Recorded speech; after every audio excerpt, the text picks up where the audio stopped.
What's going on, everyone? Today I have a pretty awesome video for all of you out there. I'm going to be breaking down all of the classes going into 9.1, but more so when compared to my last videos, I'm going to give you guys some advice on what I would do going into a new patch. This is the strategy that I typically use when I'm picking up a new class, and I wanted to offer that advice to you to make your decision a little bit easier when it comes to PvP. This is what I typically have used in the past to always make sure that I pick a class that is viable and is something that I will enjoy going into the new PvP season. If you haven't subscribed to my channel, please be sure to subscribe. If you're someone looking for content that is a little bit more digestible, I try to break things down for you guys to make sure that it is information that can be easily understood for new and returning players. Now, I will be breaking down all of the classes into 3 different categories: melee, range, and healers, and I will rank them in the order of difficulty. I will also color code them based on flexibility and viability. Unlike tier lists, which I do as well, I wanted to make sure that I don't deter you from picking a class that you may have wanted to pick up. More so, I want to break down the classes in general and let you know what it's the likelihood of you succeeding on that class going into a new PvP season. I don't want to tell you not to pick something, I just want to inform you on your decision. So with that being said, let's hop into it. Okay, starting off with the melee, we have the Warrior, Death Knight, and Demon Hunter. I would recommend these classes for new and returning players. The Warrior and the Death Knight in the green category are going to be much more flexible than the Demon Hunter and some of the other melee classes. The Warrior in 9.1 didn't really see any nerfs at all. The only nerf that we did see was the change to the intervened spell reflect known as Overwatch that has been removed from the game, and they got Warbringer as a new PvP talent, which won't probably see a lot of play. However, the Warrior is a class that I picked up last season, and I did very well on it for not really playing it that much at all in the past, not having a lot of experience, I should say. And I did very well because of the flexibility, right? So I always try to pick up a class that's flexible because I don't know if my teammates will stay around for a while, if they're going to hop onto another game, or if they're going to quit the game or choose to play with somebody else. Who knows? I like to pick a class that can play in a lot of comps. And as a warrior, you have access to almost every melee cleave in the game. And you also have access to a lot of spellcaster comps like Holy Paladin, Shadow Priest, Warrior, or Holy Paladin, Fire Mage, Warrior, or anything like that along those lines. You can play with an Ellie Shaman, you can play with a Balanced Druid, you can play with a Warlock if they're doing well. You can play with almost any melee class in the game, probably outside of rogues, and still do very well. And they're also brought to RBGs typically, and you will also see them in 2v2 arena. So if you're looking for a new melee class and you're a new or returning player, I can't recommend the Warrior enough. Now, the Death Knight didn't see a ton of play in 9.0. However, you did see them in a couple strong comps like TSG, which stands for or represents Arms Warrior, Death Knight, typically Froster and Holy, obviously, and then paired with a healer that's doing well during that duration of the patch. So the Death Knight going into 9.1, they saw a substantial amount of changes, and Frost is looking really, really strong with the haste reduction that's now talented into via their PvP talents. And you also have Strangulate now, which is a blanket silence, which can be very, very strong in Windwalker DK, and it can be very, very strong with TSG, with an paired with an Arms Warrior. And you also see Death Knight comps sometimes with Shadow Priests and things like that. However, the Death Knight, when doing well in the season, is also seen a lot in 2v2 arena, and in Holy got several buffs, which might be a spec that's very strong in 2s, and maybe even Frost. And then also you do see Frost Death Knights typically in RBGs as well because of Chains of Frost and Death Grip. So I think the Death Knight is another great beginner-friendly class. None of these classes are easy to master, but they're easy to get the basics down. Now, the Demon Hunter is also a class that I'll be picking up in 9.1 just because I want to play a Demon Hunter this time out. I've played them in the past, and they look like they've gotten some substantial buffs. However, they're still a bit, I would say, rigid in their comp selection. You don't have a ton of comps at your disposal. Typically, you'll see things like DK DH, sometimes Warrior DH, but that's generally it. Sometimes Shadow Priest DH for 3v3 when paired with a healer, all of those comps paired with a healer. And then in 2s, typically if the Demon Hunter is doing well, you can play with almost any healer that is performing well in the 2v2 bracket. RBGs, you don't see them as much as you did in Legion. So overall, the Demon Hunter is not going to be as flexible. Now, when picking up one of these classes that are not as flexible, I'm going to give you some advice. And that's going to be, I would recommend picking up a class alongside of one of these classes that's coded either orange or red, like the Enhancement Shaman. Because whenever I do pick up a class that I know is a bit niche or it's a bit iffy if it's going to perform well that season, I like to have a class on the side, not something that I pick up or play actively all the time. I just try to keep it up to speed or up to date within the first couple weeks of the season. So going into 9.0, I picked up the Arms Warrior and I also picked up the Windwalker Monk, being ready to switch if I needed to, if I knew I was not going to perform that well on that class or I couldn't find any comps for the class that I initially picked up. Okay, so for the Enhancement Shaman, you see it's coded red here. And these two classes, the Retribution Paladin and the Enhancement Shaman, are going to be classes for players that like that supportive playstyle, right? You're a hybrid class. You will provide off healing to your teammates, and you need to have a bit more awareness, I would say, at the start to perform well when compared to like the Arms Warrior. Although the Arms Warrior has a lot of supportive utility, there's my phone. The Enhancement Shaman, out the gate, you really need to use that healing to perform well. Now, there is some talk about hybrid healing being nerfed in Shadowlands 9.1. There was talks about it during the PvP dev interview, and although we haven't heard anything since or seen anything, that could be a possibility. And if the hybrid healing is nerfed, then I do believe that these classes will struggle. So just kind of keep that in mind in terms of their overall performance. Again, this is a more performance-based video. The Enhancement Shaman is not flexible really whatsoever. What I mean by that is you don't really see Enhancement Shamans in 2s, unfortunately. You don't really see Enhancement Shamans in RBGs whatsoever, but they do have play in 3s, and in fact, they have a very strong comp known as Turbo, which is Enhancement Shaman Warrior. However, that is your only comp option. So you kind of want to pick up the Enhancement Shaman if you're either willing to only play one comp or you have a dedicated teammate that will stick through the patch cycle, not just come back for a week and then quit, a warrior friend that will stick it out with you through the season, and then you could probably play that comp. But again, if the hybrid healing gets nerfed, you may just see warriors prefer playing with like Frost Death Knights or any other class for that matter.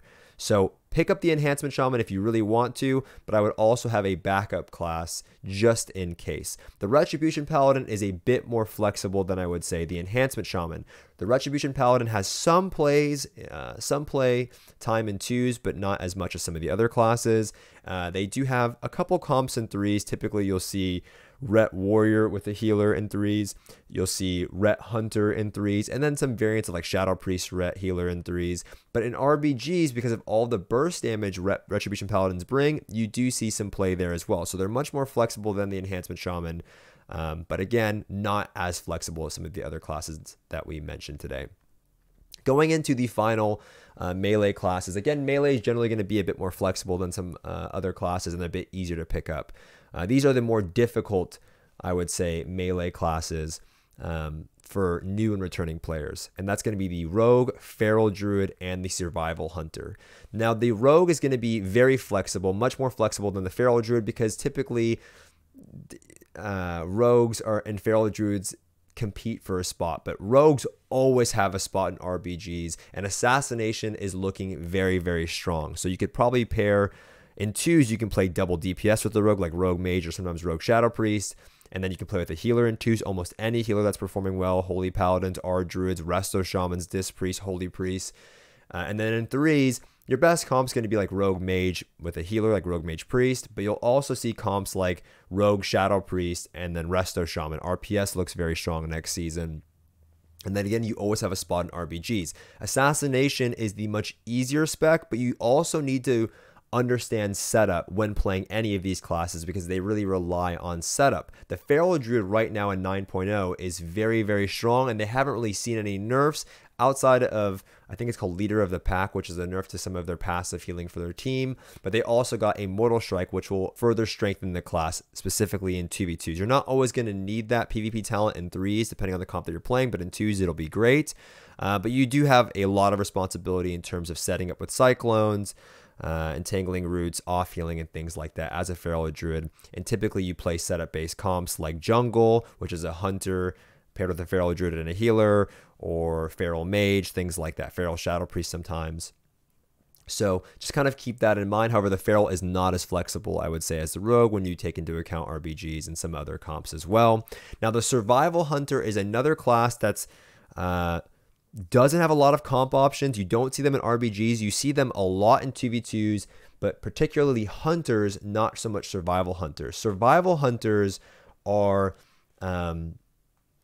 going to be replaced by BM or Marksman depending on the spec that is doing well. So you can see here that I have Rogue in particular. I recommend you know all of the Rogue specs. However, Assassination looks to be the most promising. As far as Hunter goes, if you are only willing to play Survival, you may have a much tougher time compared to a player that's willing to play BM or Marksman. Again, it's probably between Survival and BM because Survival got some recent buffs.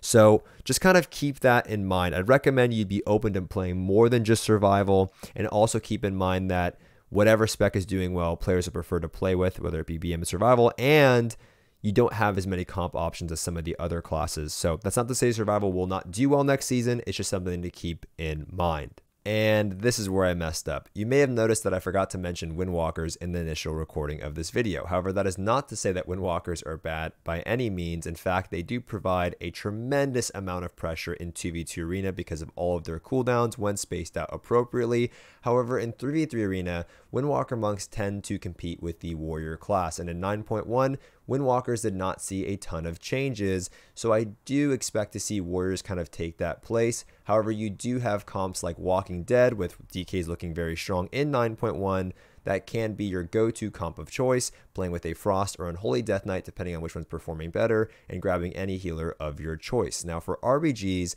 Windwalkers aren't seen too often. However, Ring of Peace does provide tremendous value, and I think the Windwalker overall is a great class with a high skill ceiling for those that enjoy mobility and high burst pressure. Okay, now hopping into our ranged classes. These are going to be, I would say, probably the easier classes to pick up. Once again, not to master, but to pick up at the start.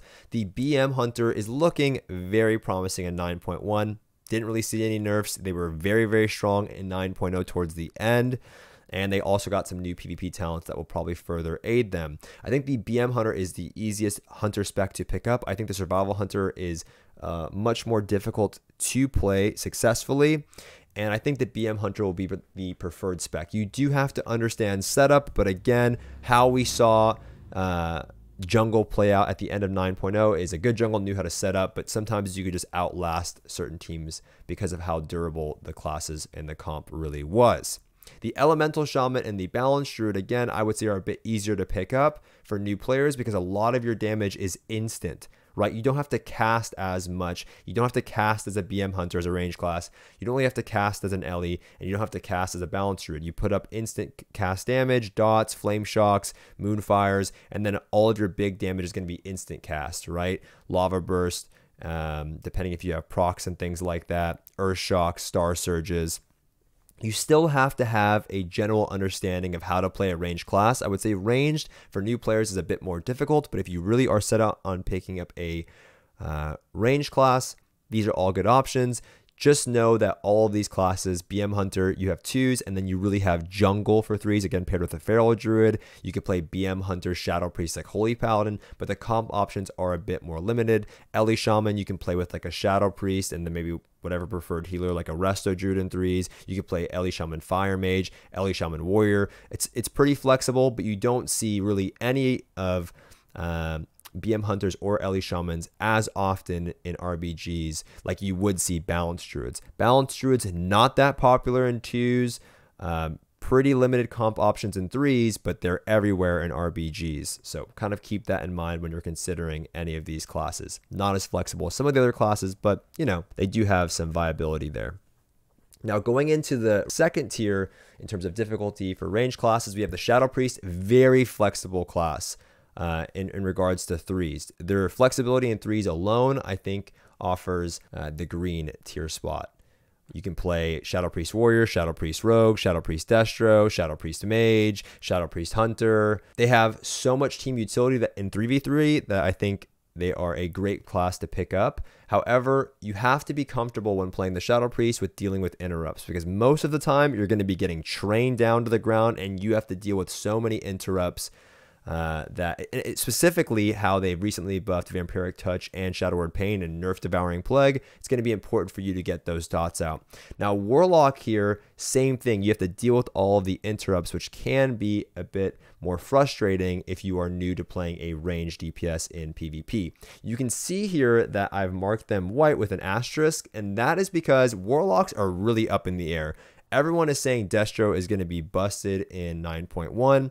Typically, the way it works out in WoW expansions is the further the expansion goes on, Warlocks perform better and better and better, Destro specifically. And Destro is looking promising, and if Destro is good, it gets the instant green in terms of flexibility. It can play with so many things. You see Destro Warlocks in 2s, you see Destro Warlocks in, if they're doing well in RBGs, you see Destro Warlocks also in 3s with anything. Destro Warlock Rogue, Destro Warlock Shadow Priest, Warrior. Sometimes you see it with Enhancement Shamans. You can see it Balanced Druids, Ellie Shamans. I mean, you can literally fit a Destro Warlock into anything. But if they're not doing well, then if people are wrong because no one has really tested it, then you're going to have a hard time finding queues in general. So the Destro Warlock for me is one of the classes that I would pick up if I wanted to play it, but I would also have an alt just on the side. Okay, you have to be good at dealing with interrupts. Okay, it's going to be very frustrating gameplay. That's just a fair warning. I played one, never touched it again after a week of queuing it because I couldn't stand getting trained down by 2 Zug melee that would just put every interrupt on me. It's very, very frustrating playstyle. Okay, just kind of keep that in mind. Okay, and the final class in terms of difficulty for range is the Mage. Same scenario as the Warlock. However, I just can't imagine a world where mages aren't good going into 9.1. Fire received some nerfs going into 9.1. They've been getting nerfed all expansion long, but they still perform very well, and having Rogue Mage at your disposal is great. And on top of that, what I would like to add is that Mage has good viability in 2s with Rogue Mage always, and then, you know, Fire Mage, Holy Priest as an example, or Frost Mage Ardruid as an example. A lot of people are banking on Fire or Frost Mage this patch. And then good viability in 3s. Don't see them so much in RBGs, but they did get some new RBG-based talents like the Flame Ring and the Ice Wall for Frost Mage. But to pick up a Mage, despite popular belief it's so easy to play a Mage, you do have to understand setup. And I found that when I'm playing with new friends, or I am playing with viewers on my stream, or I'm coaching somebody, it is very difficult to pick up the Mage playstyle because you are really responsible for leading the charge in getting set up when you're playing a comp like Rogue Mage, which is why a lot of new players that pick up Mage for 3v3 Arena prefer to play something like Mage Lock, where the Warlock typically gets trained, and it's a double wizard comp, and it's not so important to land that CC. You just kind of have to outlast your opponent. So if you are picking up Mage, you do have to be open to playing all 3 specs, I would say, and then also you have to know how to land setup, similar to the Rogue, Feral Druid, and Survival Hunter. All right, now hopping into the healers. Honestly, all of these healers, like being a healer in general, you guys, you really can't go wrong, okay? Because for every 4 DPS, there's 1 healer in the game. So I don't want to discourage anyone from playing a healer. I think all of them will have their place. And I think a lot of people, specifically when you're trying to climb and you're trying to get into PvP, they're going to be more than happy to take almost any healer because they just want to play. Okay, it's like picking a tank when you're going into, when you're trying to do dungeons. People love grabbing tanks. They don't really care. They just want to get the games going. So you can't really go wrong playing a healer, whereas DPS, I would say, are a bit more disposable. My nose is itching. So for me, the more simple healers here in the game are going to be the Mistweaver and the Holy Paladin. The Mistweaver recently got a ton of survivability buffs in terms of surviving stun lock durations with Dematerialize and Eminence, allowing you now to port while being stunned, which is exactly what the class needed. I am a little worried about their overall HPS. They're pretty mana efficient because of all the 9.0 mana efficiency buffs. However, Mistweaver Cocoon, this expansion, is nothing like it was in BFA or in Legion. So I wonder if that will be an issue. However, Mistweaver is a great beginner healer because the initial reaction to almost anybody when they're picking up a healer for the first time is going to be to run when you're getting trained, and that's what the Mistweaver does best. The Holy Paladin, for me, I would say is a bit less flexible, and the reason why there's an asterisk here is that Holy Paladin received some substantial damage nerfs and a little bit of a rework once again going into the new patch, and players are probably going to be a little bit skeptical of the Holy Paladin. However, I think they're still going to do very well, but I have to, warn you with the asterisk there, that people will be a little bit more worrisome when playing with the Holy Paladin. You do see Holy Paladins in RBGs from time to time, specifically on flag carrying maps, and you do see Mistweavers, if they're doing well, also on those types of FC maps. I think both of these classes are flexible in terms of you can play melee cleaves, you can play double wizard comps, double casters for 3s.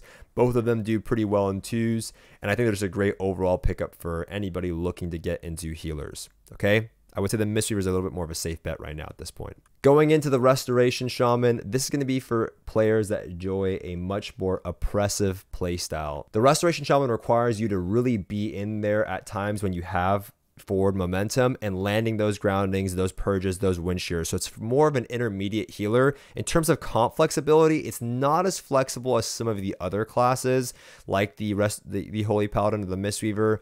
You're not really going to see Restoration Shaman with like Rogue Mage, for example. Typically, you don't see Restoration Shamans with mages in general because of how your Earthen Totem works and you want players to stand in it. It's more for classes, melee cleaves, or classes that are a bit more immobile, like Warlocks, as an example, or Shadow Priests, as an example.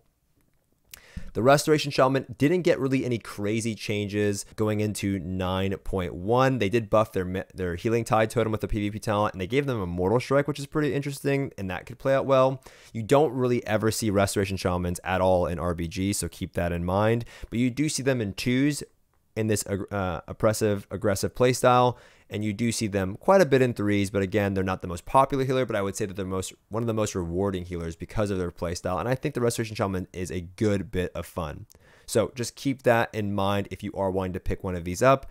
Again, no matter what healer you pick, you'll do just fine because everybody wants a healer on their team. Going into the last 2 healers for 9.1 is, I would argue, probably the more difficult healers for new players or returning players, and that's going to be the Restoration Druid and the Holy/Disc Priest. The reason why I have Holy/Disc is because you should be willing to play both, because that's going to increase the chances that you get into games, and I'll talk about that when I touch on the Disc Priest or the Holy Priest. The Restoration Druid in particular is a bit more flexible, similar to maybe the Mistweaver. You can play melee cleaves, you can play double caster comps, and you can also play setup comps, and you see them also in 2v2 arena. Once again, not so much in RBGs, but the amount of comps that you can play, arguably more flexible than the Mistweaver, makes up for that. You won't have a hard time finding games as a Restoration Druid, but they are very difficult to master. There is a play style where you can kind of sit back using Guardian Affinity, which I think is great for beginners that are trying to pick up the class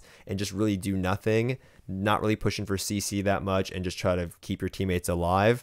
But there's also the other side of the coin where you play the Feral Affinity, where you're really in there setting up stuns and setting up kills for your teammates, using your your rake stuns and bashes and cyclones and a lot of stuff like that, which can be difficult to master. You also really need to understand setup, because both of these classes typically rely on either the Restoration Druid setting up or the Disc Priest, that requires you to have teammates that have a setup based comp like Rogue Mage. That way you're not getting trained into the ground.